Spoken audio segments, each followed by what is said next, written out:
अस्सलाम वालेकुम। आप लोग देख रहे हैं प्रोग्राम सुबह बखैर पाकिस्तान और मैं हूं सामिया राशिद। आप सबको बहुत बहुत सुबह बखैर, गुड मॉर्निंग। कैसे हैं आप लोग और कैसा गुजर रहा है आज का दिन? वेदर जो है उसमें थोड़ा सा चेंज आया और सिर्फ इस्लामाबाद में नहीं बल्कि मुल्क के बहुत सारे मैं कहती हूँ शहरों में ये चेंज आया है। मौसम बड़ा खुशगवार हो गया है।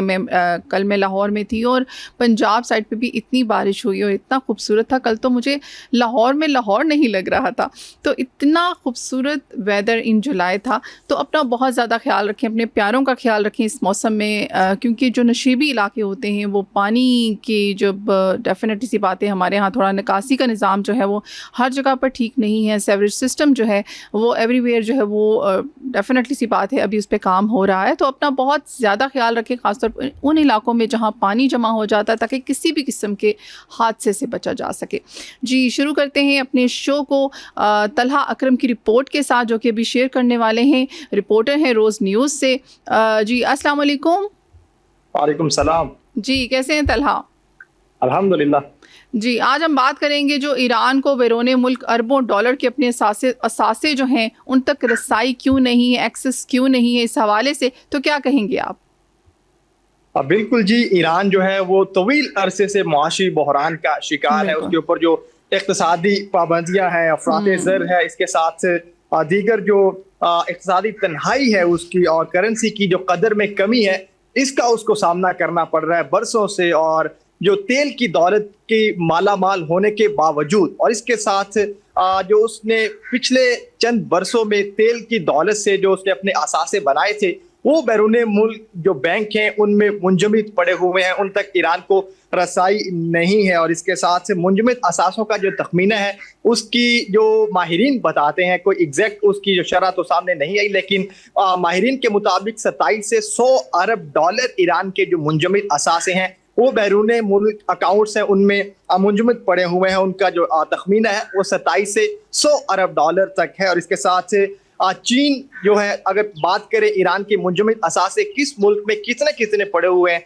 तो चीन जो सबसे बड़ा तेल का खरीदार है ईरान का, तेहरान का, उसमें 20 से 50 अरब डॉलर ईरान के मुंजमद असासे हैं उनके बैंक्स में। इराक में जो गैस की बिजली और जो उसकी बरामदात है, गैस और बिजली की बरामदात के नतीजे में वो 10 से 15 अरब डॉलर ईरान के जो असासे हैं वो इराक के बैंक्स में मुंजमद है। इसी तरह इंडिया में 7 अरब डॉलर, जापान में 3 अरब डॉलर और ओमान में 1 अरब डॉलर, जबकि जनूबी कोरिया में 6 अरब डॉलर। जो जनूबी कोरिया में जो 6 अरब डॉलर ईरान के मुंजमद असासे थे, 2023 में जनूबी कोरिया ने उनको कतर मुंतकिल कर दिया था, लेकिन उसके बाद अमेरिकन प्रेशर के बायस कतर जो है वो आज तक ईरान को ये जो मुंजमद असासे थे वो नहीं दे सका है और अभी ये कतर के बैंकों में पड़े हुए। और इसके साथ अमेरिका में भी 2 अरब डॉलर के जो मुंजमद असासे हैं ईरान के वो पाए जाते हैं। अब सवाल यहाँ पर ये रेज होता है कि अमेरिका में तो सिर्फ 2 अरब डॉलर ईरान के मुंजमद असासे हैं, बाकी जो दीगर ममालिक हैं जिसमें ओमान है, कतर है, इसके साथ चीन है, जनूबी कोरिया है, भारत है, तो इन ममालिक में पाए जाने वाले जो ईरान के मुंजमद असासे हैं उन तक ईरान को रसाई हासिल क्यों नहीं है? तो इसका जवाब यह है कि जो ईरान पर मुआशी इक़्तिसादी पाबंदियां आयत हैं, जो इक़्तिसादी तन्हाई का शिकार है तेहरान, उसमें जो पाबंदियां हैं वो कुछ ऐसी हैं जो अमेरिकन कांग्रेस कवानीन का हिस्सा हैं। तो अमेरिकन जो सदर है वो चाहकर भी उनमें उनको ख़त्म नहीं कर सकता। हाँ, अलबत्ता उनमें थोड़ी कमी ज़रूर कर सकता है। और इसके साथ कोई भी ऐसा मुल्क, क्योंकि ऐसी पाबंदियां ईरान पर आयद की गई हैं और उसके नतीजे में कोई भी ऐसा मुल्क या बैंक अगर वो ईरान की मदद करता है उसके मुंजमद असासे उस तक पहुंचाने में, तो उसको इस खदशे का इजहार रहता है कि कहीं वो अमेरिका के मालियाती निज़ाम से दूर ना हो जाए, उसको बाहर ना कर दिया जाए बैंकारी निज़ाम से। और इसके साथ साथ जो उसके ऊपर जुर्माने के खतरात के खदशात का सामना है वो ना करना पड़ जाए। तो इस वजह से अभी तक किसी भी बैंक से या किसी भी मुल्क ने कोशिश नहीं की कि ईरान के जो मुंजमद असासे हैं वो उसको वापस किए जाए। और इसके साथ किसी भी मुआहदे में पाए जाने वाले जो एक मिसट्रस्ट होता है, जो एक गैर यकीनी सूरत हाल होती है, ये सबसे बड़ी रुकावट रही है। जिसकी मिसाल मैं आपको देता हूँ, 2015 में JCPOA के नाम से अमेरिका और ईरान के दरमियान, जिसमें कुछ मगरबी ममालिक भी शामिल थे, एक मुआहदा होता है इन दोनों ममालिक के दरमियान। और जिसके नतीजे में जो मुंजमद असासे हैं वो ईरान को कुछ दिए जाने थे, लेकिन चूंकि एक मिस्ट्रस्ट ऐसा था कि कहीं आने वाले वक्त में ये मुआहदा खत्म ना हो जाए, उसकी वजह से मगरबी ममालिक ने जो ईरान के मुंजमद असासे थे वो नहीं दिए। और बिल्कुल वही हुआ जिसका डर था। 2018 में यकतरफा तौर पर जो यूनाइटेड स्टेट ऑफ अमेरिका है, मिस्टर प्रेसिडेंट ट्रंप, वो यकतरफा तौर पर फैसला करते हैं कि वो JCPOA से निकल रहे हैं, और उसके बाद जो मजीद मुआशी पाबंदियां हैं उनमें जकड़ दिया गया ईरान को। और तो ये कुछ बुनियादी वजूहात हैं जिसकी वजह से ईरान को जो असासे हैं वो अभी तक नहीं दिए गए। और इसके साथ अभी एक जो उम्मीद की किरण है वो तेहरान के लिए जागी है इस्लामाबाद मुफाहमती यादाश्त की सूरत में, जिसमें कुछ एक पॉइंट शामिल किए गए हैं ईरान को मुआशी रिलीफ देने के, इक़्तिसादी रिलीफ देने के सबसे। और इसके साथ जो फंड हैं, ये कहा गया कि ईरान के जो असासे मुंजमद हैं वो उनको वापस किए जाएंगे। तो उसमें अहम नकात ये है कि फंड कौन कौन से हैं। एक तो जैसे मैंने आपको इब्तदाई में बताया कि तेल की फरोख्त से ईरान ने जो अपने असासे बनाए थे माजी के कुछ अरसों में, और इसके साथ बैरून मुल्क मौजूद जो बैंक्स में उसकी रकूम है वो असासे इसमें शामिल हैं, जबकि दीगर कानूनी तनाज़ात के के नतीजे में जो फंसे हुए बैरून मुल्क उसके असासे हैं। तो इन फंड्स के हवाले से एक अहम मामला जो है वो इस्लामाबाद मुफाहमती यादाश्त में शामिल किया गया है। और इसके साथ बैरून मुल्क में ईरान के असासे इसलिए थे क्योंकि ईरान जब किसी मुल्क को तेल बेचता था या दीगर जो बरामदात हैं वो करता था, तो उस मुल्क से मिलने वाली जो रकूम होती थी ईरान उन्हीं मुल्कों में जो उसके अपने अकाउंट्स थे वो वहां पर रखवा देता था। फिर उसके बाद जब ईरान को मुआशी पाबंदियों में जकड़ने का सिलसिला शुरू हुआ तो वो जो असासे उन ईरान के अपने बैंक अकाउंट्स में दीगर ममालिक में मौजूद थे तो वो वहीं रह गए। वो ईरान को नहीं, ईरान तक जो रसाई है ईरान को उन तक रसाई नहीं दी गई। और इसके साथ मुफाहमती यादाश्त में ईरान को जो इक़्तिसादी रिलीफ दिया गया जिसका मैंने अभी जिक्र किया, उसमें ईरानी तेल और जो पेट्रोलियम मसनूआत की दीगर ममालिक में बरामदगी है उसकी ईरान को इजाज़त दी गई है। इसके साथ जो जहाज रानी इंश्योरेंस है वो भी ईरान को दी गई है। और इसके साथ अहम पहलू, अहम जो नुक्ता है वो यहाँ पर इस्लामाबाद मुफाहमती यादाश्त में ये रखा गया है कि बैंकारी जैसे मुताल्लिका शोबों में तक रसाई के साथ साथ जो मुंजमद असासे हैं ईरान के वो भी ईरान को दिए जाएंगे। और इसके साथ जो खलीजी ममालिक हैं ये मिलकर 300 मिलियन डॉलर, 300 अरब डॉलर की जो सरमायाकारी है वो ईरान में करेंगे, जिसका मकसद ईरान की तामीर नौ करना है और इसके साथ ईरान की माइशत की बहाली है। और इसके साथ अगर एक आपको यहाँ पर यह भी बताऊं आखिर में कि ईरान पर जो मुआशी पाबंदियां हैं वो किस साल में कितनी कितनी लगी, तो 1979 में बाकायदा ये आगाज हुआ जब अमरीकी सफारत खाने के ऊपर कब्जा किया गया, जब इस्लामिक रेवोल्यूशन आया और बादशाह ईरान की जो हुकूमत गिराई गई। और इसके साथ रज़ा शाह पहलवी जो है वो पहले रहबर आला बने ईरान के। तो उस समय में 1979 में पहली दफा ईरान को पाबंदियों में जकड़ा गया। फिर 2011-12 में इस खदशे की बिना पर कि ईरान जो है वो जो न्यूक्लियर मिसाइल कैपेबिलिटी है वो लेने की कोशिश कर रहा है, तो उस खदशे की बिना पर ईरान को आलमी बैंकारी निज़ाम से बेदखल कर दिया गया। और इसके साथ फिर JCPOA से जब 2018 में एक तरफा तौर पर सदर ट्रंप निकलने का फैसला करते हैं तो उसके बाद मजीद मुआशी पाबंदियों में ईरान को जकड़ दिया गया। और इस समय के दौरान जितने भी ईरान के जो असासे थे जो दीगर ममालिक में रखे हुए थे जिन तक ईरान को रसाई नहीं थी, तो जिस तरह मुआशी पाबंदियां सख्त होती गई ईरान के जो असासे हैं उनकी तादाद में भी इजाफा होता गया। और अब माहिरीन ये बताते हैं कि 27 से 100 अरब डॉलर तक की जो असासे हैं वो बैरून मुल्क जो बैंक अकाउंट्स हैं, ईरान के अपने बैंक अकाउंट्स हैं, उनमें मुंजमद हैं और ईरान तक उनको रसाई नहीं है। Okay, thank you so much Talha, आपने रिपोर्ट शेयर की। ईरान के जो असासे मुंजमद हैं, जो फ्रीज हुए हुए इनके अकाउंट्स, जो बैरून मुल्क जो कई ममालिक में, बल्कि जनूबी कोरिया, इराक और जापान, अमेरिका, इन जगहों पे, उसके हवाले से आपने बहुत ज़बरदस्त जो है वो रिपोर्ट शेयर की है। और हम आपको बताते चलें कि हालिया कुछ बरसों में कुछ ममालिक को जुज़वी तौर पर रकूम ईरान तक पहुँचाने की इजाज़त दे दी गई है। Thank you so much, thanks again. इसके साथ ही जो हमारे साथ मौजूद हैं राना उमैर, रिपोर्टर है रोज न्यूज़ से। अस्सलाम वालेकुम। जी वालेकुम सलाम मैम। जी राना उमैर साहब, हमें IMF नहीं छोड़ता और हम IMF को छोड़ना चाहते हैं लेकिन छोड़ नहीं सकते। जी, इस हवाले से आप रिपोर्ट आज शेयर करेंगे, मालियाती, आलमी मालियाती फंड्स के हवाले से क्या कहेंगे? जी मैम, जैसा आपने कहा कि IMF को छोड़ना चाह रहे हैं, IMF हमें नहीं छोड़ना चाह रहा। तो मैम इसका उलट कर लें आप, अच्छा, IMF को हम छोड़ना नहीं चाह रहे, IMF हमें छोड़ना चाह रहा है, जैसे तो हम क्यों पॉलिसीज नहीं अभी चल छोड़ना? रही हैं। राना बट मैर एनीवे साहब, मैम, अब आपने ये बात बोली है तो हम वजाहत चाहेंगे, हम जी क्यों नहीं छोड़ना चाह रहे? मैम देखें, पैसे आते हुए किसको बुरे लगते हैं, वो थोड़े हों, वो ज्यादा हों, वो ओवरऑल डॉलर्स की शक्ल में हों, पॉलिसीज की शक्ल में हों, तो वो तो किसी को भी बुरे नहीं लगते। बट एनीवे मैम, एक प्रोग्राम तय पाया था, अगर थोड़ा सा आपको इसकी ब्रीफली बैकग्राउंड की तरफ ले चलूं, सितंबर 2024 में एक प्रोग्राम, दो प्रोग्रामों के तहत एक मुआहिदा तय पाया था, जिसमें EFF और RSF ये दो प्रोग्राम थे। तो ये दो पाकिस्तान को 8 अरब डॉलर मिलने थे, जो कि 8 अरब 40 करोड़ डॉलर मिलते हैं।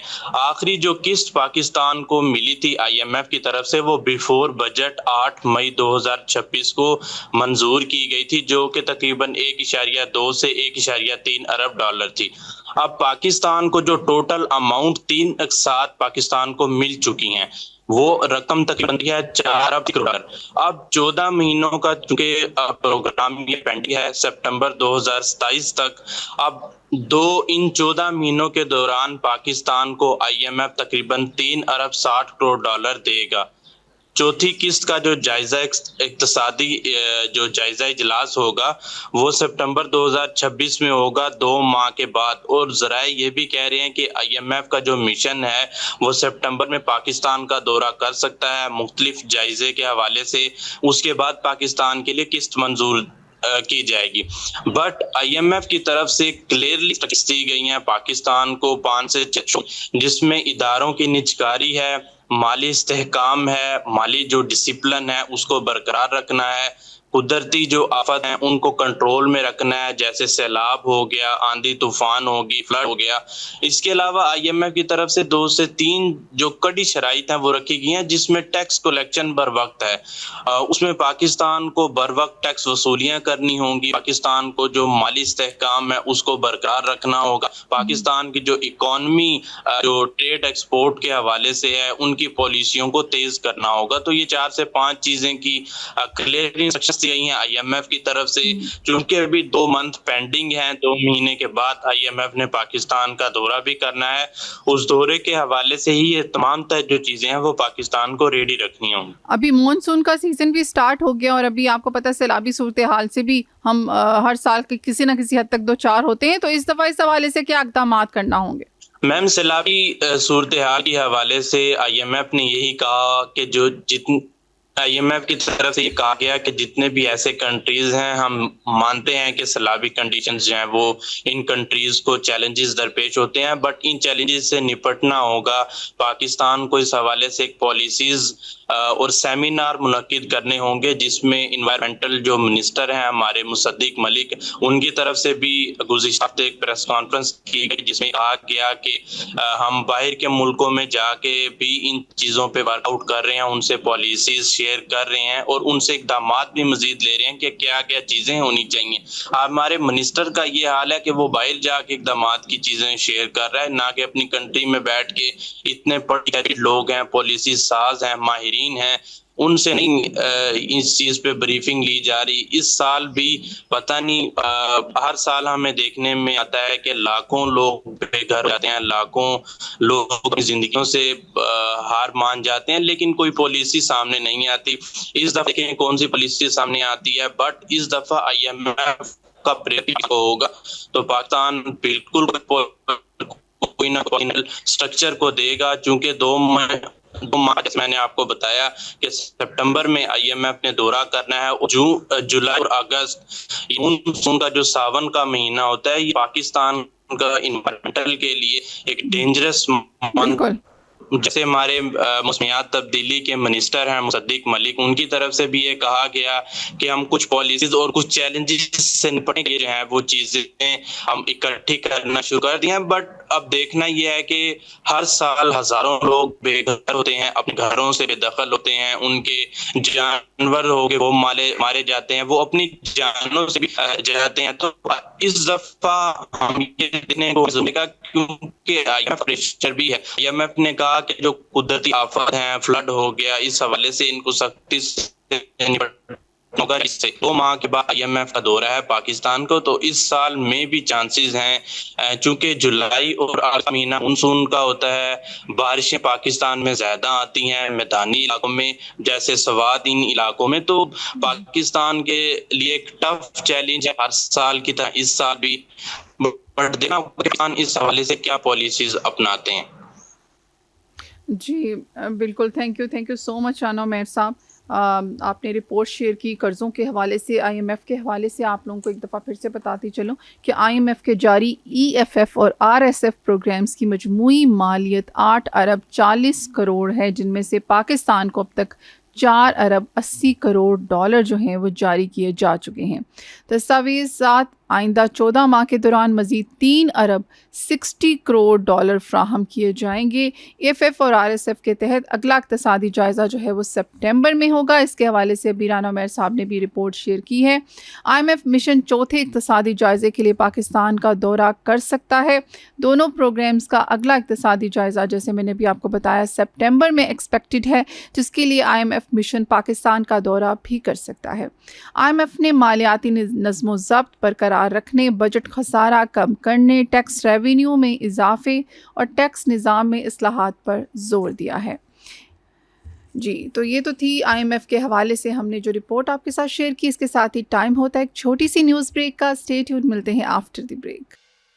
Welcome back. हम आ चुके हैं वापस और हमारे साथ अभी ज्वाइन किया है जूम पे कोकब फशोरी ने। तज्ज़ियाकार हैं, जर्नलिस्ट हैं। अस्सलाम वालेकुम। वालेकुम अस्सलाम। कोकब साहब, अमेरिकन अटैक्स के हवाले से हम आपसे आज जानेंगे जो उसके जो रिएक्शन आया है ईरान की तरफ से, जो जवाबी मिसाइल हमले हैं और आबनाए हॉर्मस ताहुकुम सानी बंद हो गया है। जी, ये जो इतलात मिल रही हैं इनके हवाले से कितनी सच्चाई है, क्या हो रहा है, क्या रिपोर्ट है आपके पास?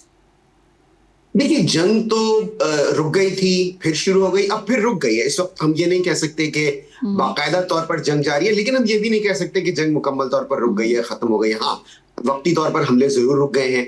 ईरान को जाहिर है, ईरान इस बात पर वो कहता है कि उसको अपने दिफा का पूरा हक हासिल है, और ईरान का ये कहना है कि जो मेमोरेंडम ऑफ अंडरस्टैंडिंग में आपने हुर्मुज के लिए जिस तरह से जो तय हुआ था कि उस पर ईरान का मतलब, ईरान कब्जा तो नहीं कहता, लेकिन ईरान कहता है कि उसके जेरे निगरानी कम से कम वो इलाका रहेगा। कुछ इलाके वहां से जो शिप्स गुजरते हैं, उसकी उनकी जो एक्टिविटी है, उनकी नक़्ल हरकत है, वो ईरान की मर्जी से और ईरान की मालूमात के मुताबिक होगी।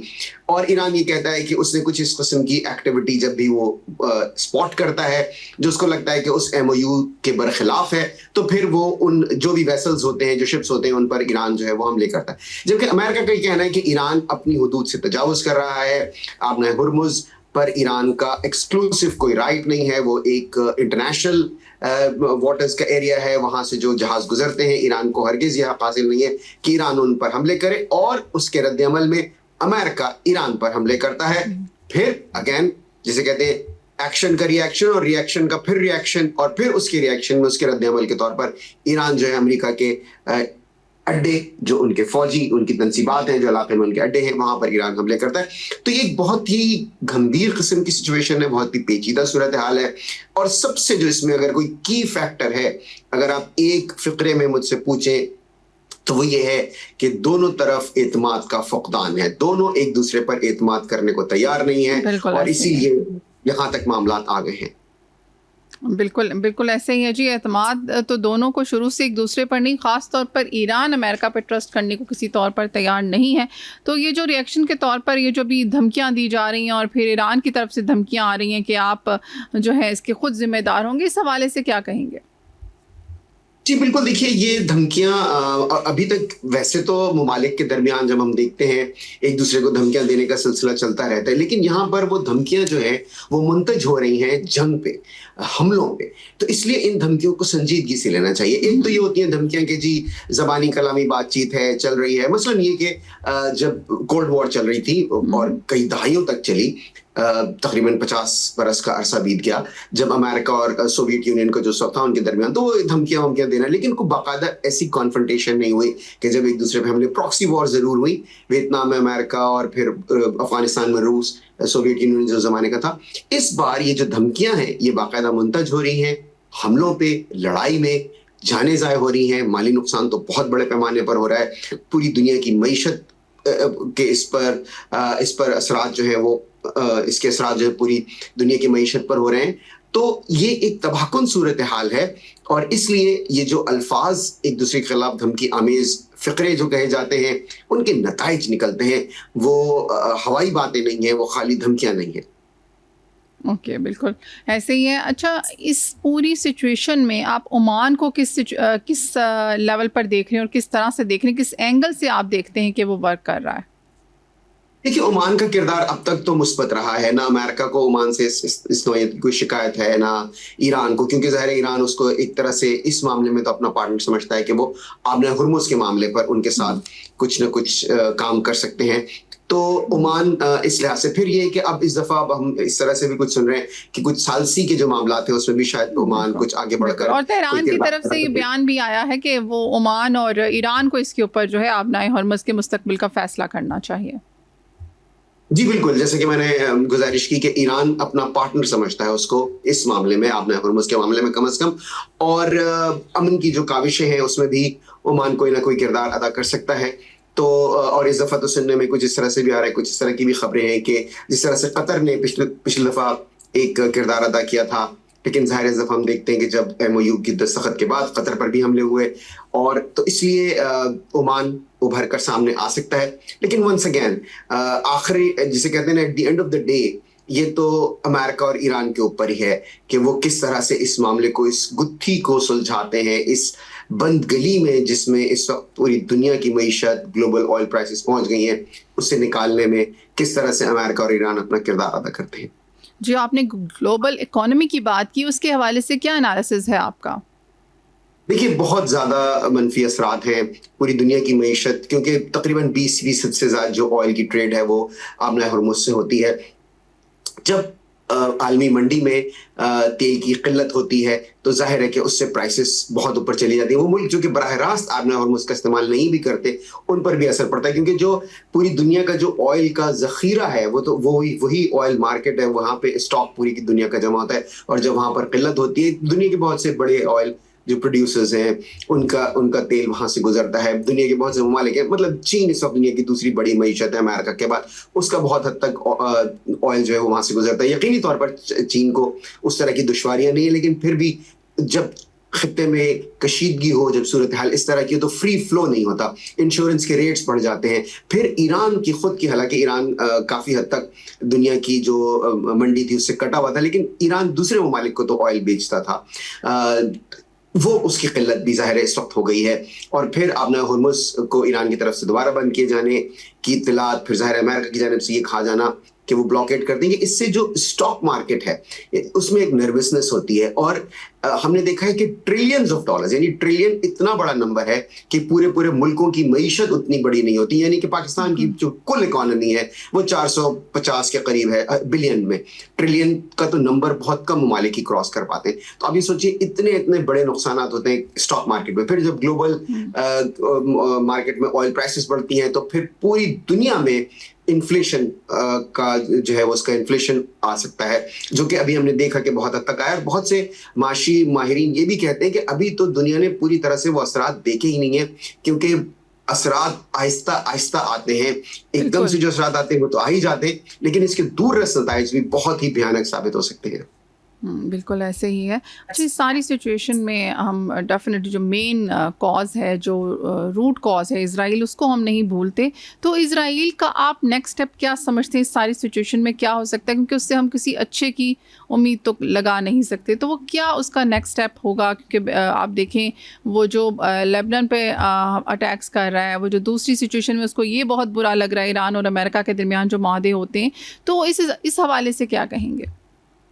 देखिए, इजराइल की पोजीशन इस नौयत की है कि वो इस वक्त खुद को एक कंफर्टेबल पोजीशन में समझता है। ये जंग जितना तूल पकड़ेगी, जो यहाँ पर अब इसमें तो बिल्कुल खुल के तबसरे हो रहे हैं, पहले तो थोड़ा सा इसमें ये कि बात को थोड़ा सा मलफूफ रखा जाता था, कुछ घुमा फिरा के बात की जाती थी, कोई सर्क्यूटस वे में ला के बताया जाता था कि इजराइल को इससे फायदा है या नहीं है। लेकिन अब तो बिल्कुल खुल के बात हो रही है कि इजराइल यकीनन ये इजराइल के मफाद में कि जंग चलती रहे, क्योंकि जब ईरान रद्द अमल के तौर पर, रिएक्शन के तौर पर जो गल्फ मोनार्कीज हैं, जो स्टेट्स हैं, उन पर हमले करता है, तो जाहिर है उससे भी इजराइल का कोई नुकसान नहीं है एज सच, और वो वहां पर जो खित्ते में इजराइल की पोजीशन पर कोई फर्क नहीं पड़ता।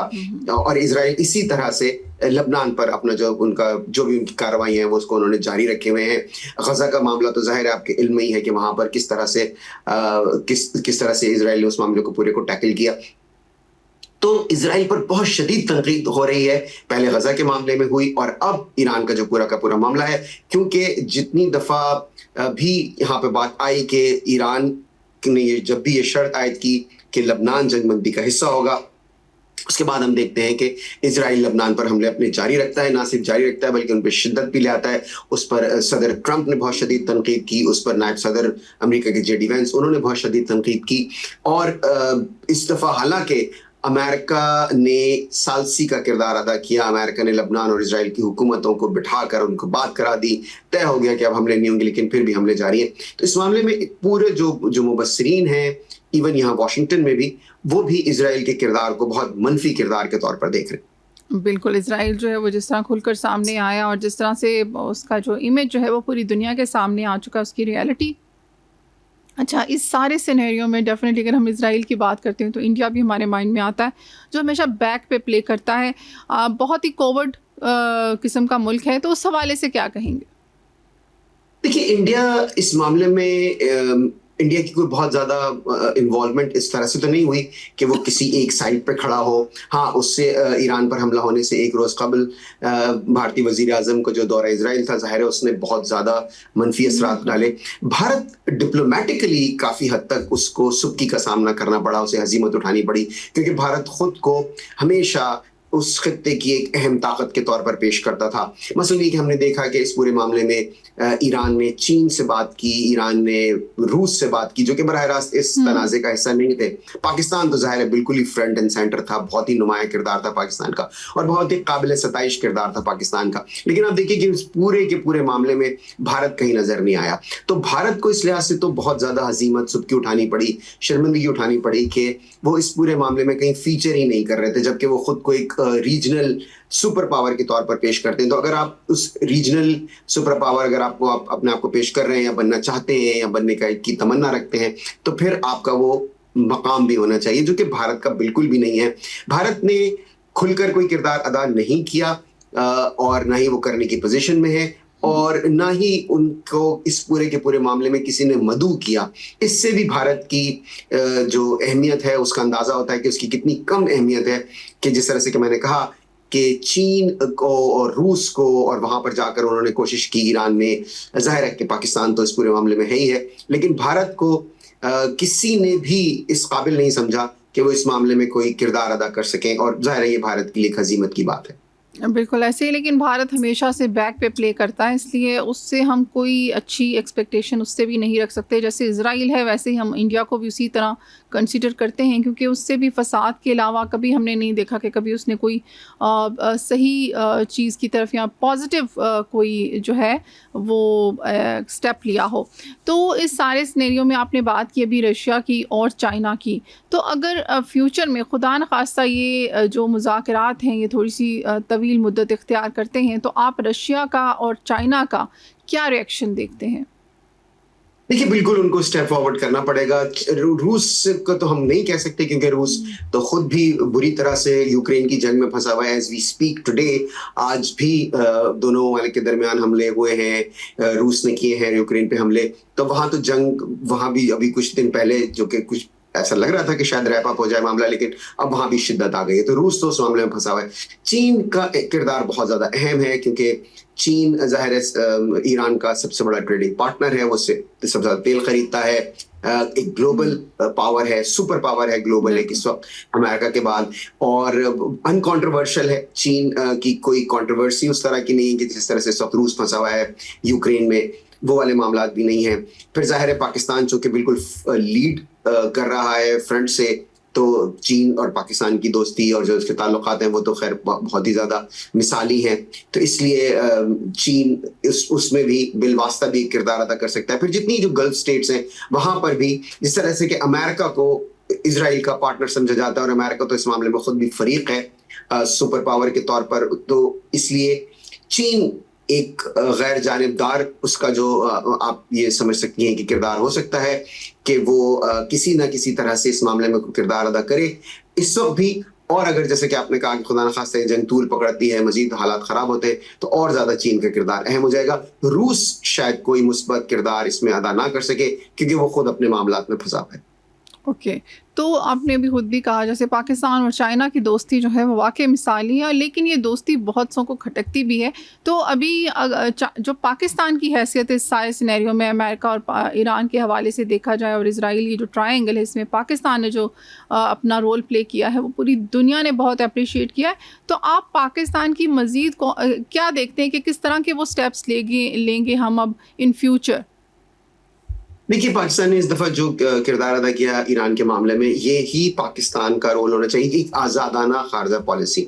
देखिए, इसमें पाकिस्तान ने बिल्कुल आज़ादाना खारजा पॉलिसी अपनाई। पाकिस्तान ने ये देखा कि उसके मफाद में क्या है। पाकिस्तान के मफाद में ये था कि खित्ते में जंग ना बढ़े, ये जंग कंटेन रहे, ये जंग शॉर्ट लिव्ड रहे, ये तूल ना पकड़े, ये इसकी वसअत ना हो। क्योंकि पाकिस्तान को एक तरफ से सऊदी अरेबिया के साथ उसका दिफाई मुआहदा था, दूसरी तरफ से ज़ाहिर है ईरान उसका नेक्स्ट डोर नेबर है और इसलिए पाकिस्तान मुतहम्मिल नहीं हो सकता था। तो पाकिस्तान ने दुरुस्त फैसला किया कि उसने खुद को पेश किया कि अपना मुल्क भी ज़ाहिर है, उन्होंने मेज़बानी के भी फ़राइज़ अंजाम दिए। जो पहली मरतबा बातचीत हुई इसमें पाकिस्तान मेज़बान भी था, फिर जो शटल डिप्लोमेसी थी उसमें भी किया। तो आपने पूछा कि पाकिस्तान को मुस्तकबिल में क्या करना चाहिए। मैं गुजारिश कर रहा हूँ कि इस तरह इस वक्त जैसा कि नज़र आया, पाकिस्तान ने एक आज़ाद खारजा पॉलिसी अपनाई कि पाकिस्तान ने ये देखा कि उसके मफाद में क्या है। यही मुस्तकबिल में रविश होनी चाहिए, यही उठान होनी चाहिए पाकिस्तान की खारजा पॉलिसी की कि पाकिस्तान के जो पॉलिसी साज हैं वो ये देखें कि पाकिस्तान के मफाद में क्या है। पाकिस्तान के मफाद में बिल्कुल है कि ये जंग फौरी तौर पर बंद हो जाए, ये जंग मजीद तूल ना पकड़े। इस जंग के जो भी नुकसान हो सकते थे वो हो चुके हैं, मजीद ना हो। और आने वाले दिनों में पाकिस्तान ईरान के साथ अपने ताल्लुकात किस तरह से रखता है, सऊदी अरब के साथ किस तरह से रखता है, ये सब इसने कम से कम एक टोन सेट कर दिया है और पाकिस्तान को इसे बरकरार रखना चाहिए। जी बिल्कुल, पाकिस्तान जो है हमेशा जिंदाबाद। पाकिस्तान ने जो अपना किरदार अदा किया है पूरी दुनिया में, अब मैं यही कहूँगी कि हमारे जो हीरोज़ हैं, फील्ड मार्शल आसिम मुनीर ख़ास तौर पर हमारे हीरो, वो जिस तरह से पाकिस्तान की जो स्ट्रेटजीज़ हैं उसको लेकर चले हैं, वो हम सब ने बहुत सराहा है और पूरी दुनिया में सराहा गया है। इसी तरह हम अमन के लिए कोशा रहें और अमन के लिए कोशिशें करते रहें, क्योंकि हम बहुत अमन पसंद कौम हैं। इसमें थोड़ा सा आपसे एक पॉइंट जानना चाहेंगे एट दी एंड कि पेट्रोलियम मसनूआत की कीमतों में आप क्या समझते हैं इस सारे सिनेरियो के बाद? अब क्योंकि थोड़ी सी कमी आती है लेकिन प्राइसेस फिर भी ऊपर की तरफ जा रही हैं, इंक्रीज़ ज़्यादा हो रही हैं, तो क्या कहेंगे, क्या नज़र आ रहा है आपको? देखिए, बिल्कुल ये तो डिमांड एंड सप्लाई है। जितनी ज्यादा सप्लाई होगी डिमांड उतनी कम हो जाती है और जितनी कम सप्लाई होती है डिमांड उतनी बढ़ जाती है। अगर फौरी तौर पर आबना हुर्मुज़ खुल जाती है, आमद-ओ-रफ्त बरकरार हो जाती है। देखिए, अभी तक जो प्री वॉर लेवल्स है उस पर शिप्स की मूवमेंट नहीं गई है। जितने शिप्स रोजाना गुजरते थे उनकी मूवमेंट जब तक वहां नहीं पहुंचता मामला, उस वक्त तक यही जो गैर यकीनी सूरत हाल है ये बरकरार रहेगी। और गैर यकीनी सूरत हाल बरकरार रहने का मतलब है कि तेल की कीमतों में इजाफा होगा। खुशाइन बात इसमें यह है कि जो बुलंद तरीन सतह पर चली गई थी कीमतें, यानी $100 से भी ऊपर चला गया था बैरल, वो अभी नहीं हुआ है। ये एक खुशाइन बात है। उसी का सबब है कि इस वक्त कीमतें उतनी नहीं है जितनी कि पहले आज से हम देखते हैं 1.5 माह कबल जो चली गई थी, लेकिन उस लेवल पर भी नहीं आई हैं जो जंग से पहले थी। जाहिर है कि हमें जंग से पहले के लेवल्स पे जाना होगा। और पेट्रोलियम की मसनूआत पर आज भी जैसे हम बात कर रहे हैं, जाहिर है आज संडे था, कल जब मार्केट्स खुलेंगी दोबारा से, कुछ मुल्कों में तो खुल गई होंगी इस वक्त, पाकिस्तान में भी जाहिर है सुबह हो गई है, तो कुछ अंदाजा होगा। लेकिन बहरहाल जब अमेरिकन स्टॉक एक्सचेंज खुलेगा, जब ट्रेडिंग खुलेगी, तो सब चीज़ें ये बाहम मुंसलिक हैं। पूरी दुनिया की तिजारत, जैसे कि कहा जाता है कि दुनिया एक ग्लोबल विलेज बन चुकी है। यूरोप में, अमेरिका में जब ट्रेड खुलेगी और फिर जब बिल्कुल अंदाजा होगा पूरी तरह से हफ्ते का आगाज है, तो एक टोन सेट होगा। और उम्मीद ये की जानी चाहिए कि इस हफ्ते मजीद कशीदगी नहीं होगी, मजीद हमलों का तबादला नहीं होगा। और उसी सूरत में अगर ये पूरा हफ्ता पुरअमन तरीके से गुजर जाता है तो इंशाअल्लाह ताला अगला मंडे जो है वो अच्छी नवीद लेकर आएगा कि ऑयल की प्राइसेस मजीद नीचे आ जाएंगी। जी इंशाल्लाह हम दुआई कर सकते हैं कि जो इसकी प्राइसेस जो हैं पाकिस्तान में ख़ास तौर पे कम हो जाएं। Thank you so much Kokab साहब, बहुत अच्छा लगा। इसके साथ ही टाइम होता है एक छोटी सी कमर्शियल ब्रेक का। स्टे ट्यून, मिलते हैं after the break. Welcome back. हम आ चुके हैं वापस आपके साथ स्टूडियो में और हमारे साथ अभी मौजूद हैं राव मोहम्मद अफजल खान, प्रोफेसर हैं, एनालिस्ट हैं। आज हम उनसे बात करेंगे क्लाइमेट चेंज के हवाले से। अस्सलाम वालेकुम। वालेकुम अस्सलाम, क्या हाल है, आप खैरियत से हैं? जी अल्हम्दुलिल्लाह हम खैरियत से। अब तो मौसम पूरे पंजाब में अच्छा हो गया है। जी हाँ, मासवाए भागलपुर के वहाँ पाबंदी है। अच्छा वहाँ भी पाबंदी, चले वहाँ भी चारों तरफ बारिश हो रही है, हर जगह बारिश हो रही है, भागलपुर पे आके वो रुक जाती है। कोई बात नहीं, वहाँ भी पहुँचने वाली है, वो आहिस्ता आहिस्ता पहुँच रहा है वहाँ। लेकिन ये जो क्लाइमेट चेंज है इसने थोड़ा सा हम सबको, क्या थोड़ा सा नहीं बहुत ज़्यादा अब तो हिला कर रख दिया। हम सभी बहुत डरे हुए हैं इस क्लाइमेट चेंज से, ग्लोबली बहुत इसके इफ़ेक्ट्स हो रहे हैं। तो इस हवाले से क्या कहेंगे? पाकिस्तान के लिए भी एक बहुत सीरियस ये जो है ये मसला बनता जा रहा है और चैलेंज बनता जा रहा है। हमारी अगर हम देखें माशी, समाजी और ज़रूरी जो शोबे हैं उनके ऊपर बहुत इफ़ेक्ट कर रहा है। जी हाँ, आपने दुरुस्त फरमाया। असल में पाकिस्तान 8वें नंबर पे आता है दुनिया भर में। ये जो क्लाइमेट चेंज का तूफान उठा हुआ है उसमें पाकिस्तान पहले टॉप 8 ममालिक में है जो इससे सबसे ज्यादा बुरी तरह मुतासिर हो रहे हैं। और मजे की बात यह है कि इस एनवायरनमेंट चेंज में या क्लाइमेट चेंज में हमारा अपना अमल दखल 1% या 2% है। पूरी दुनिया के क्लाइमेट चेंज में जो बैड असर थे उसकी जो भी डेवलपमेंट हुई उसमें पाकिस्तान अफेक्टेड ममालिक में 8वें नंबर पे। इस बात का मतलब ये है कि इसको हमने अब भुगतना तो है, जाहिर है कि अब बात ये है कि आपको याद होगा पिछले साल भी आपने एक प्रोग्राम किया था और उसमें भी हमने डिस्कस किया था कि अब हमें कौमी सतह पर, पूरी हुकूमती सतह पर, मुल्क की सतह पर एक पॉलिसी बनाने की जरूरत है। और यकीनन मैंने देखा है कि ये पॉलिसी बन भी रही है। इसमें अब इन्वॉल्वमेंट, आपने अभी बहुत ही प्यारी ब्रीफिंग कर दी है। इसमें ज़राअत भी मुतासिर होगी, इसमें हमारी सेहत भी मुतासिर होगी, हमारी हेल्थ का भी होगा, हमारी जानों का भी खतरे पैदा हो रहे हैं। और सबसे बड़ी बात यह है कि हम खुशहाली का भी शिकार हो सकते हैं और फ्लड का भी शिकार हो सकते हैं। इस बात का मतलब ये हुआ कि अब हमें प्लानिंग करनी होगी कि इन तमाम मुमकिन जिससे आप बच नहीं सकते। मेरी पहली गुफ्तगू का मतलब ये है कि वो आप भुगतेंगे तो सही, जो दुनिया में क्लाइमेट चेंज आएंगे हम उसे कैसे कम से कम उसकी सोसाइटी कर सकते हैं, कैसे वो चीजें लोगों की फलाह के लिए, बेहतरी के लिए ज्यादा हो जाए और तबाही के लिए कम हो जाए, वो प्लानिंग अब हमने करनी है। पिछले साल भी आपने बहुत बहुत ज्यादा प्रोग्राम किए थे इस सिलसिले में। बिल्कुल बिल्कुल। और राव साहब, और अर्बन एरियाज में ज्यादा ये इफेक्ट होता है। जी हाँ, सबसे ज्यादा होता है।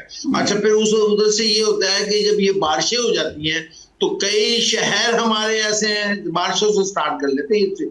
क्लाइमेट चेंज की एक चीज बारिश भी है ना। क्लाइमेट चेंज में तो टेम्परेचर का ज्यादा होना भी है, लेकिन बारिशें हो जाती तो कई शहरों में ऐसे सीवरेज के सिस्टम नाकारा थे। अब पता नहीं कि इस साल क्या बेहतरी हुई कि वो तो वैसे ना भी डूबते तो वो डूब गए, ना भी डूबते तो डूब गए ना भी। तो ये चीजें अब देखनी पड़ेगी हमें कि हम किस तरीके से सीवरेज सिस्टम को सही कर सकते हैं, रिजर्वायर्स पानी को जमा करने के, पानी के डैम्स के, तो ये बातें हमने पहले की थी, रिपीट करनी पड़ेगी।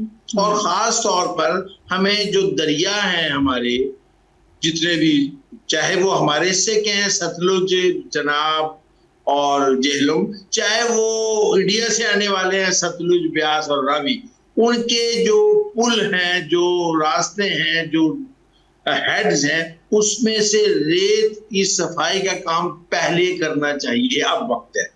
अगर वो पहले ना करेंगे तो जब सैलाब आ जाएंगे तो फिर वो फ्लड की शक्ल अख्तियार करेंगे और हमारी फसलों को डुबोएंगे।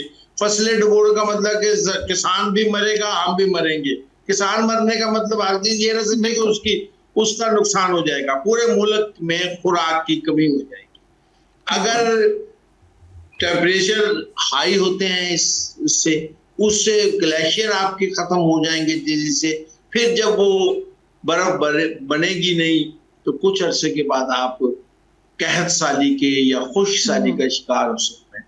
तो ये सारी चीजों को एक जंगी बुनियादों पर हुकूमत को देखना भी चाहिए। और मुझे लगता है कि पिछले साल से, अगर अभी पता लग जाएगा कि कितनी इम्प्रूवमेंट हुई है, कि पिछले साल से सबक लिया होगा हमारी हुकूमत ने, और अगर लिया होगा तो इंशाअल्लाह कमी की तरफ तो आएंगे ही।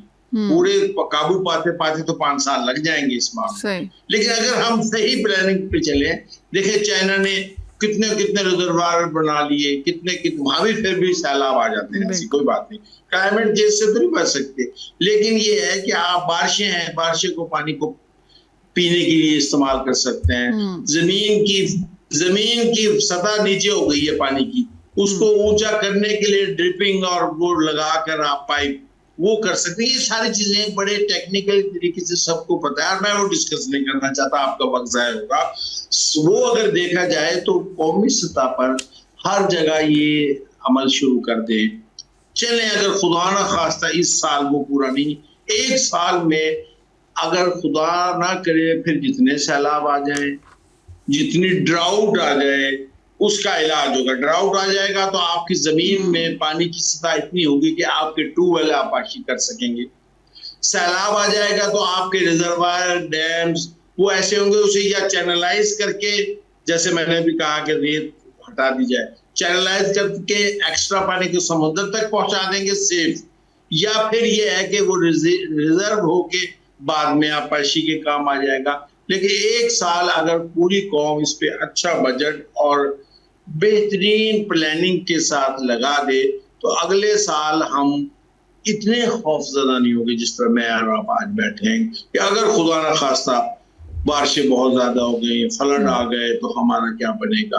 अगर टेम्परेचर ज्यादा हो गया तो हमारा खुशहाली से मर जाएंगे। तो इस पे गौर करना अब बहुत जरूरी है, बहुत ज़रूरी है। अच्छा राव साहब, आपने बारिशों से बात शुरू की, तो बारिशें क्योंकि अभी मानसून सीज़न जो है वो स्टार्ट हो चुका है, और हर साल हमें बारिशों से जितनी तबाही होती है, आखिर हम छोटे छोटे डैम्स, देखिए आप भी कह रहे हैं, मैं भी कह रही हूँ, जितने एनालिस्ट होते हैं सोशल मीडिया के थ्रू, इलेक्ट्रॉनिक मीडिया के थ्रू, और हमारे इवन इदारों में बैठे हुए लोग ये बात करते हैं कि अगर हम छोटे छोटे डैम्स बना लें तो एटलीस्ट वो पानी हम सेव कर सकते हैं, ताकि क्योंकि जब इंडिया पानी छोड़े तब भी हमारे पास प्रॉपर प्लानिंग हो कि हमने किस तरह से उसको स्टोर करना है पानी को, और अगर वो ना छोड़े तब भी हमारे पास स्टोर्ड पानी मौजूद हो। जब ये बात हमें पता है, हर शहरी को पता है, तो फिर आखिर इसके ऊपर इम्प्लीमेंटेशन क्यों नहीं होता, इसको इस तरह के कामों को क्यों नहीं टाइम पे किया जा रहा? मैं बड़ी खुल के बात करूंगा, चूंकि ये कौमी सतह की और इस मुल्क की बका की बात की है। बिल्कुल, टेक्निकली तो पानी की बात हुई, और इस मुल्क का बका जौन सा है वो पानी से मुंसलिक है, चाहे ज़राअत का जिंदा रहना, चाहे लोगों का कहत साली से या खुदा ना खास्ता खुश साली से तबाह और बर्बाद होना। मैं सिंपल एक लफ्ज में कहूंगा, पहले भी कई और, कि हम जो पॉलिसीज बनाते हैं, जो भी वो किताबों में का आपने कहा ना कि हमने एनालाइज किया, मैंने, आपने, परसों और बड़े अच्छे अच्छे मेरे से बहुत बेहतर जानने वाले जो लोग हैं टेक्निकल, उन्होंने भी एनालाइज किया कि ये इसके हल है। अब आपका जो सवाल था कि इस पे अमल क्यों नहीं करते, खुल के कहूंगा कि हमारे यहाँ कौमी सोच और कौमी जिम्मेदारी का फुकदान है जो हमें ये करने से रोकता है।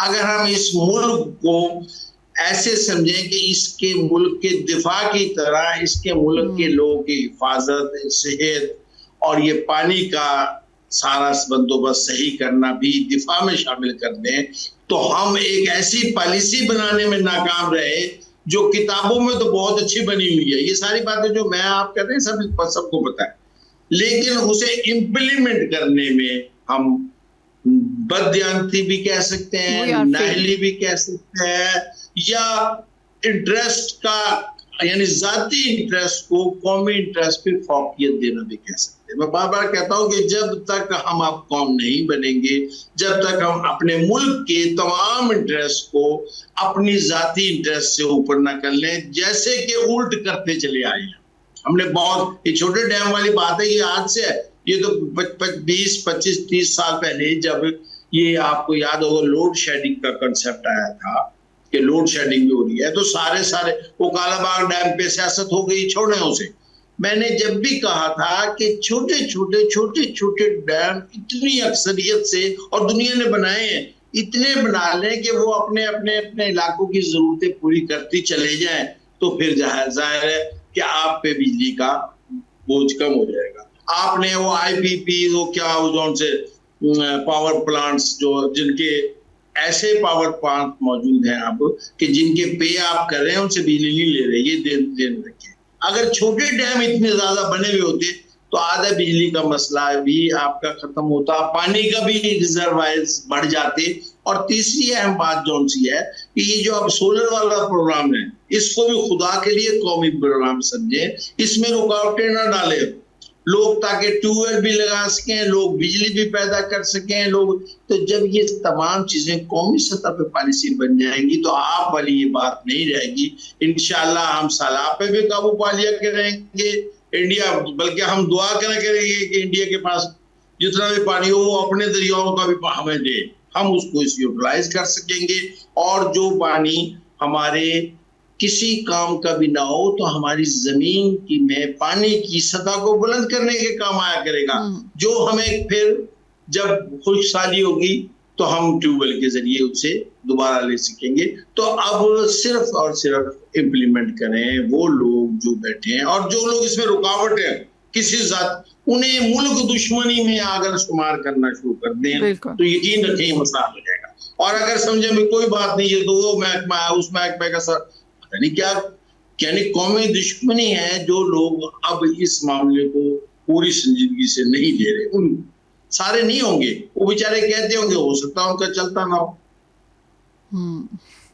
चलें, ऐसे हम क्या कह सकते हैं इस सारे मौजू पे, हमने बहुत दफा बात की है, ये कह सकते हैं आई मीन आप समझ गए कि हम इसको इम्प्लीमेंटेशन करने के ऊपर हम बिल्कुल उसके हवाले से हम हमेशा बात करते हैं। और यही नहीं, हर फील्ड में बात की जाती है कि पहले पाकिस्तान को रखें फिर अपने आप को रखें, लेकिन अनफॉर्चुनेटली जो है ऐसा नहीं है कि हर फील्ड में जरूरत है, हर फील्ड में, चाहे वो इंसाफ का फील्ड हो, चाहे वो तालीम का फील्ड हो, चाहे वो आपके बिजनेस का फील्ड हो, हर जगह कौमी पॉलिसी पहले कर दें। और अल्लाह के वास्ते जो खाना कमाना था खा लिया, अब इससे पहले कि हम कहीं नुकसान उठा लें, अब हमारी जान बख्श दो वो लोग जो रुकावट है और इस कौम को आगे बढ़ने। बिल्कुल ऐसे ही है। अच्छा, इस पानी से अब जब सैलाब आता है या फिर मानसून की बारिशों के बाद पानी से बहुत सारी बीमारियां भी फैलती हैं, जैसे आपने देखा ये जो मच्छरों से, हैजा हो गया, मच्छरों से जो होती है, मॉस्किटो से जो मलेरिया होता है वो बहुत फैल जाता है। और हमारा जो सेहत का शोबा है फिर उसमें भी वो वसाइल नहीं हैं और टाइमली हम कोशिश तो की जाती है, हमारे डॉक्टर्स बहुत कॉम्पिटेंट हैं, हमारे हॉस्पिटल्स बहुत अच्छे हैं, लेकिन फिर भी बहुत सारे एरियाज़ ऐसे होते हैं जहाँ पर वहाँ तक एक्सेस नहीं होता। फिर हमारे जो अपने लोग हैं वो अपने तौर पर बग़ैर किसी की हेल्प के खुद से कैंपिंग कर रहे होते हैं। डॉक्टर्स आपने देखा है कैंप्स लगा रहे होते हैं वहाँ पे, मेडिकल कैंप्स, वो अपनी मदद आपके तहत बहुत से लोग जो हैं वो काम कर रहे होते हैं, लेकिन फिर भी उनके लिए भी वहाँ तक एक्सेस करना कुछ रिमोट एरियाज़ तक मुश्किल हो जाता है। इस हवाले से क्या कहेंगे? ये आपने तकरीबन, आप जब बात करती हैं तो आधी बातें जो मैंने कहनी होती हैं आप कह लेती हैं, क्योंकि आपका विजन है, आपने देखा हुआ है और सही है। असल में हमारे लोग मैं चाह रही थी असल में मैं चाह रही थी थोड़ा सा पॉइंट जो है ना पॉजिटिव, कि हम लोग कितने, देखें हर जगह पर अच्छाई बुराई हर जगह होती है, उन अच्छे लोगों की वजह से ही हमारा मुल्क चल रहा है, तो नो डाउट कि हम काम भी कर रहे होते हैं, तो इसमें कोई शक भी नहीं। और हमारे लोग जब खुदा न खास्ता कोई भी मुसीबत हमारे आ जाए, एक दूसरे के लिए हेल्पफुल है, बल्कि दुनिया भर में वो तो हेल्प करने को तैयार थे। गजा में जो कुछ हुआ आपने देखा कि लोग कितने बेचैन थे। तो पाकिस्तान में जब ये ऐसी सूरत होती है, हमारे डॉक्टर्स, हमारे हेल्थ वर्कर्स, इवन इलाके के लोग आम लोग वो भी जो कुछ बन पड़ता है वो करते हैं, और करना भी चाहिए, क्योंकि हमारा दीन भी यही कहता है, इंसानियत भी यही कहती है। लेकिन इस सब के बावजूद जब हमें पता है कि ऐसा ऐसा कुछ हो सकता है, हमें अपनी कौमी सतह पर, हुकूमती सतह पर उन अदारों को जो इसके जिम्मेदार हैं उन्हें फॉल करना चाहिए, और अगर वो अपनी कोताही करते हैं इम्प्लीमेंटेशन में, उसमें उनको कटहरे में भी लाना चाहिए। ये है कि ये सिर्फ ये कह के कि अल्लाह की मर्जी है, काम नहीं चलता। जहां अल्लाह की मर्जी है वहां तो न मैं कर सकता हूँ न कोई कुछ कर सकता है। लेकिन जहां अल्लाह ताला ने आप मर्जी के बाद कहा था कि आप ये कर दे, और मेरे जिम्मे ये लगा दिया था आपने कि आपने ये करना है, और मैंने नहीं किया, तो मुझे ना पूछने में आप जिम्मेदार हैं। तो मैं ये कहना चाह रहा हूं कि कौम इसमें कोई शक ही नहीं।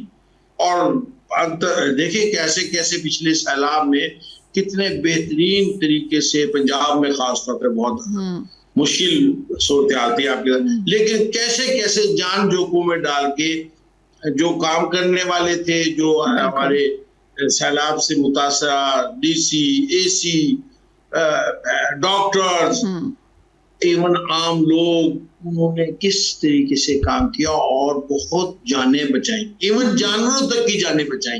लेकिन मेरा सवाल फिर वही आ जाता है कि जहाँ ये लोग इतनी इमरजेंसी में आम आदमी काम करते हैं, अगर यही जज्बा सब में हर वक्त मौजूद रहे तो और बेहतरी आ जाए, और कमी आ जाए।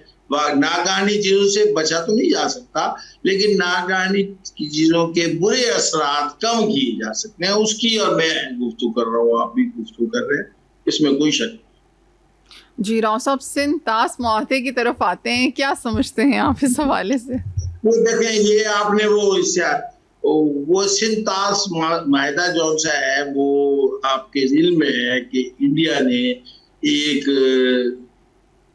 पता नहीं ये लफ्ज पार्लिमानी है कि नहीं, एक बदमाशी कर हमेशा करता आया है राव साहब, ये पहली दफा नहीं है। इंडिया हमेशा से यही वो कर ही यही कुछ सकता है। नहीं, उस असल वजह यही है कि इसमें सिंध ताश मुआहदे में उसकी आलमी कवानीन की खिलाफ वर्जी करते हुए, जिसमें क्लियर लिखा हुआ है कि ये मुआहदा दो मुल्कों के दरमियान है, दोनों मिलकर ही इसे चेंज कर सकते हैं। एक तरफा ना मैं खत्म कर सकता हूँ ना वो, उन्होंने करने की कोशिश करें। अब इस सिंध ताश मुआहदे पे अमल दरामद तो उनके क्या कहते हैं बड़े भी करेंगे। उसकी वजह है कि अब ये जंगी सूरत हाल में बदल दिया। पहले ये सिंध ताश मुआहदा पानी की एक बैनुल-अक़वामी तकसीम पर मुश्तमिल था, चूंकि पाकिस्तान और इंडिया जब तकसीम हुए थे तो ये भी उसका था भी इस पर मुआहदा होगा, और हुआ नेहरू के और अयूब खान के दौरान। अब सूरत हाल है कि अगर वो इस पर इम्प्लीमेंट करने में वो जो धमकियां दे रहा है, अगर वो करता है तो पाकिस्तान की तरफ से तो क्लियर मैसेज है, पाकिस्तान की हुकूमत और फौज की तरफ से क्लियर मैसेज है कि हम इसे ऐलान जंग समझेंगे। अब ऐलान जंग में तो हर चीज शामिल है। सिंध ताश मुआहदा क्या वो कुछ और करना चाहे तो उसका जवाब वही होगा जो जंगी इसमें होता है। तो टेक्निकली सिंध ताश मुआहदे पे अगर उसने नेगेटिव जो बातें कर रहा है वो करने की कोशिश की तो इस पे बहुत ही सख्त रद्द-ए-अमल पाकिस्तान का तैयार है, और इंशाअल्लाह ताला आप देखेंगे कि वो ये जुर्रत नहीं करेगा। अगर करेगा तो सिंध ताश मुआहदे में देखें पानी तो पी नहीं जाएगा, वो कोई बैठ के मुंह खोल कर दरिया अपने पेट में तो नहीं ले जाएगा ना। उसके लिए पहले वो डैम बनाएंगे या रुख मोड़ेंगे उन दरियाओं के जो हमारे दरिया हैं, झेलम, चनाब और ये जो सिंध तो खैर उसके वैसे ही अख्तियार में। तो जब मोड़ने से पहले वो कोई उसके आगे डैम बनाएंगे, रास्ते जैसे कि सुनने में आ रहा है कि अंडर वो टनल्स बनाकर तो वो जंगी हालत में एक लम्हे में उड़ा दिए जाएंगे, जो कि हमारी हुकूमत का मौक़िफ़ है अगर उन्होंने ऐसा किया। लेकिन मेरा नहीं ख्याल कि वो इतना बड़ा रिस्क लेंगे, क्योंकि अगर ये नौबत जंग तक दोबारा आएगी तो फिर तो पाकिस्तान को तो बहुत से फैसले ऐसे हैं जो अब मतलब अभी ना हो सके। वो सारे फैसले इकट्ठे होंगे, जरा ध्यान में रखिए। अगर खुदा न खास्ता अब जंग तक बात जाती है तो सारे मसले इंशाल्लाह पाकिस्तान की मौजूदा हुकूमत, क़यामत और ये जो क़यादत है फौजी और साथ ये जो अवाम है, अब ये तुले में है कि मैं ये पता नहीं ये समझ आएगा कि इस टंटे को हमेशा के लिए खत्म करने को तैयार बैठे हैं। टंटा ये है कि 77 साल हो गए, ये इंडिया का खौफ, इंडिया की जंगें, इंडिया के हमारे मुल्क तोड़ना, ये कर्ज है जो इंडिया पे है। हमारे मुल्क तोड़ने के बाद इंडिया पे कितना बड़ा कर्ज है जिसका अभी हमने उधार नहीं चुकाया। अब अगर खुदा न खास्ता जंग की नौबत आई और अभी ये जो पिछली जंग थी मई वाली, अगर अमेरिका वगैरह इसे ना रोक लेते और ये कुछ देर होती तो ये सारे मामले बेशक एक दफा तबाही, लेकिन इंडिया इस दुनिया से खत्म हो जाएगा अगर उसने जंग की हिमायत और जंग की शुरुआत के ये छेड़छाड़। कश्मीर का मसला भी फिर हल हो जाएगा, इंडिया का अपना भी मसला हल हो जाएगा कि इंडिया इस तरह नहीं रहेगा जिस तरह वो है। इंडिया के अपने अपने सूबे जहां पे वहां बगावतें हैं, जहां पे वहां लोग उनके खिलाफ हैं, वो आसाम से लेके तमिलनाडु तक और सारे ये सारे जौन से हैं या देखें ये हो जाएंगे अगर ये जंग तक ले जाता है। और जंग पे और कोई नहीं ले जाएगा, इंडिया के बाकी लोग भी इतने बेवकूफ नहीं, 1 अरब से ज्यादा। ये जो मौजूदा मुतासिब हुकूमत है इससे ये खतरा है कि ये अपनी हिंदूवाता वो क्या कहते हैं तासुब जौन सा है उसको कायम रखने के लिए खुदकुशी कर सकते हैं। तो ये खुदकुशी की अलामात में तो आप शुमार कर सकते हैं, वरना तो ये अब नहीं होता। सिंता माहदे में भी उसका जवाब उसे मिल जाएगा। और बिल्कुल ये जंग का देखिए, ये इस तरह मुआहदों को तोड़ना जंग का ऐलान करना ही होता है कि हम पानी के ये रोक देंगे वो कर देंगे। तो इस सारी सिचुएशन में अब चाइना को किस तरह से देखते हैं? चाइना देखें, चाइना का रोल बड़ा पॉजिटिव है। चाइना ने अनकंडीशन हमारी हिमायत की हमेशा, बिल्कुल बुरे वक्त में और पिछली जंग में आपने खुद देखा कि पूरी तरह हमारे साथ खड़ा हुआ। वजह उसकी है कि वो समझता है कि पाकिस्तान हक पर है और सही है और ये वो दोस्त है। हम भी चाइना के साथ ऐसे ही, ये ध्यान में रखें, चाइना हमारे साथ है। हम भी चाहे कुछ हो, गर्म हो, सर्द हो, अमेरिका के ताल्लुकात हमारे से अच्छे रहें न रहें, लेकिन हम चाइना को नहीं छोड़ देंगे। वजह ये है कि उसने हमारे साथ एक अच्छे दोस्त होने का उस वक्त निभाया जब कोई भी हमारे साथ नहीं होता था, और अब भी यही सोचता है। अब चाइना की जो सूरत हाल है इसमें आप शायद समझती हो बैन अवी तौर पर इंडिया किसी वक्त भी कमजोर हो सकता है और टूटने के करीब है। और उसमें वो टूटना जौन सा है वो ऊपर से स्टार्ट होगा, तिब्बत की तरफ से, जहां इसने पंगा लिया। जैसे ये पंगे लेने की आदत है ना इंडिया को, तिब्बत में भी पंगा लिया हुआ है चाइना से। एक अपना एक डमी किस्म का वो एक बना रखा है सिस्टम के, हम इनकी हुकूमत को नहीं मानते, चाइना वालों की और उनकी। तो कहने का मकसद ये है कि अगर ये सूरत हाल पैदा होती है, सिंताज का मादा हो या कुछ हो, तो चाइना की तरफ से वही सपोर्ट हमें हासिल होगी जो पहले थी।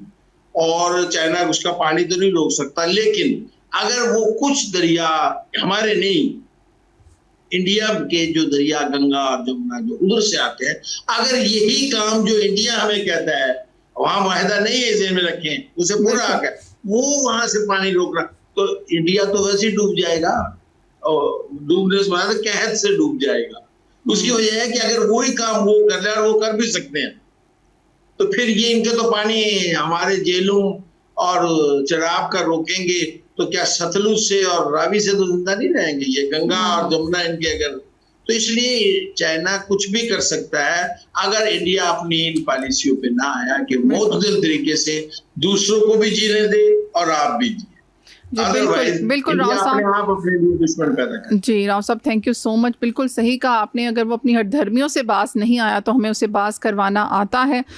थैंक्स अगेन, आपने ज्वाइन किया, बहुत अच्छा लगा। जी, ये बहुत एक तशवीशनाक बात है कि पाकिस्तान का 60% आप सब जानते हैं कि ग्लेशियर्स से पानी आता है, और वो भी अब ख़त्म हो रहा है। आइंदा 10 सालों में कहा जा रहा है कि पानी के मसाइल में पाकिस्तान जो है वो उन ममालिक में शुमार हो जाएगा जो पानी के इंतहाई मसाइल का सामना सामना कर रहे होंगे। तो बड़ी सोचने की बात है, हम सबको इस पे सोचना है, हमारे हुकूमती इदारों को सोचना चाहिए।